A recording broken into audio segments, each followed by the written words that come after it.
sejahtera bagi kita semua. Apa kabar teman-teman? Salam sehat untuk kita semua. Perkenalkan, nama saya Erwin dari kota Solo. Saya akan membawakan renungan tentang Yohanes Rasul sebagai murid terkasih Yesus.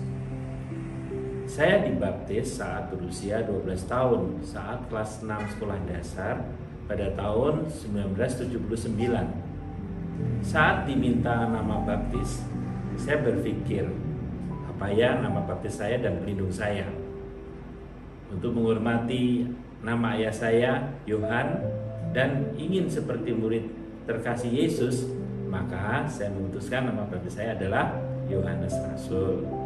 Ternyata setelah mempelajari lebih lanjut, Yohanes Rasul adalah tokoh yang luar biasa dan istimewa. Yohanes Rasul memiliki keistimewaan dengan menjadi murid terkasih Yesus. Penulis 5 kitab Perjanjian Baru dan soko guru gereja Kristen mula-mula. Ada 3 gereja besar saat abad pertama Masehi, yaitu yang pertama gereja di Yerusalem yang dipimpin oleh Yakobus, saudara sepupu Yesus.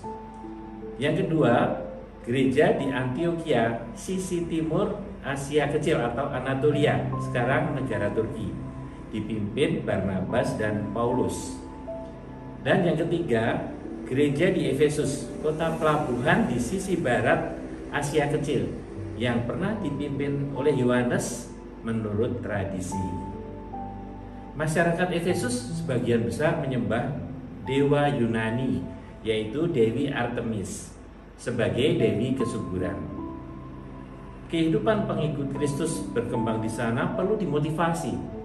Maka Rasul Paulus datang ke Efesus 2 kali dan membuat surat kepada jemaah di Efesus.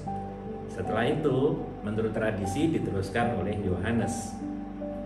Bahkan dari Efesus, Yohanes dibawa ke Roma untuk dihukum mati dengan dilemparkan ke minyak yang mendidih, tetapi lolos dari hukuman itu. Kemudian diasingkan di pulau Patmos,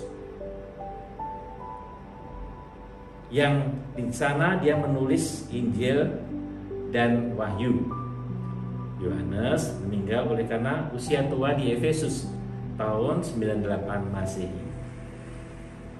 Jika kita menghubungkan prinsip-prinsip kehidupan Yohanes sendiri, maka kita dapat memberikan bahwa Yohanes telah mengalami kasih Kristus itu.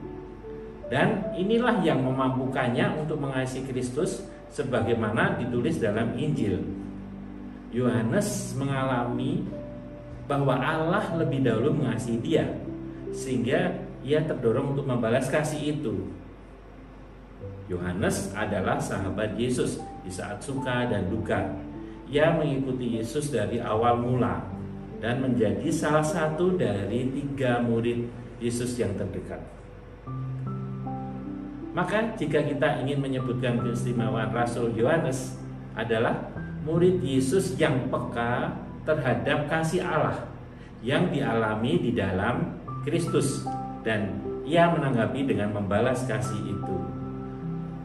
Hal ini kita ketahui dari betapa indahnya dia mengungkapkan kasih Allah melalui tulisan-tulisannya maupun juga kesaksian hidupnya. Injil Yohanes sangat berbeda dari Injil Matius, Markus, dan Lukas, 3 Injil sinoptik, yang artinya dilihat dari mata yang sama atau dari sudut pandang yang sama. Yohanes senantiasa menekankan bahwa Yesus adalah Kristus, Putra Allah yang diutus Bapa untuk menanggung dosa-dosa dunia. Dia menggunakan banyak gelar simbolis untuk Yesus. Anak domba Allah, kebangkitan, pokok anggur. Dari Yohanes kita mengetahui kasih Allah pada manusia, seperti tertulis dalam Katekismus Gereja Katolik nomor 620. Keselamatan kita bersumber dari prakasa cinta Allah terhadap kita, karena Ia telah mengasihi kita dan telah mengutus anaknya sebagai pendamaian dosa-dosa kita. Surat 1 Yohanes 4 ayat 10. Allah mendamaikan dunia dengan dirinya oleh Kristus. Kelebihan Yohanes. Yohanes sangat setia kepada Yesus. Dia adalah satu-satunya dari 12 rasul yang hadir dalam peristiwa penyaliban. Setelah Pentakosta, Yohanes bekerja sama dengan Petrus untuk terus-menerus mengkhotbahkan Injil di Yerusalem dan menderita pemukulan serta dipenjara karena hal ini. Yohanes mengalami transformasi yang luar biasa dari murid anak guru yang cepat marah menjadi rasul cinta kasih yang penuh belas kasih.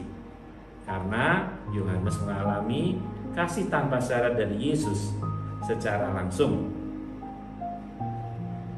Kemudian kekurangan dari Yohanes. Kadang-kadang Yohanes tidak memahami pesan pengampunan dari Yesus. Seperti ketika ia meminta api diturunkan bagi orang Samaria yang tidak mau menerima Yesus. Ini membuat Yohanes mendapat julukan Boanerges atau anak buruh. Lukas 9 ayat 51 sampai 56 dan Markus 3 ayat 17. Dan dia juga minta posisi terhormat dalam kerajaan Yesus kelak. Markus 10 ayat 35 sampai 40. Pelajaran hidup dari Rasul Yohanes. Yohanes mengajarkan Kristus adalah juru selamat yang menawarkan kehidupan kekal bagi setiap orang. Jika kita mengikuti Yesus, kita diberi jaminan pengampunan dan keselamatan. Seperti Kristus mengasihi kita, kita harus mengasihi orang lain. Allah adalah kasih, dan kita sebagai orang Kristiani harus menjadi saluran kasih Allah kepada sesama kita. Jika kita menghubungkan prinsip-prinsip ini dengan kehidupan Rasul Yohanes sendiri, maka kita dapat memperkirakan bahwa Yohanes telah mengalami kasih Kristus itu, dan ini yang memampukannya untuk mengasihi Kristus sebagaimana ditulis dalam Injil. Mari kita belajar dari Rasul Yohanes untuk mengasihi Allah sesama dan sebagai saluran kasih Allah.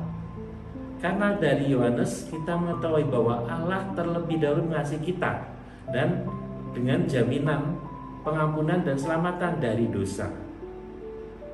Yohanes mengalami transformasi dari anak buruh yang cepat marah menjadi rasul yang penuh cinta kasih. Mari kita mengerjakan kasih dari hal-hal yang sederhana.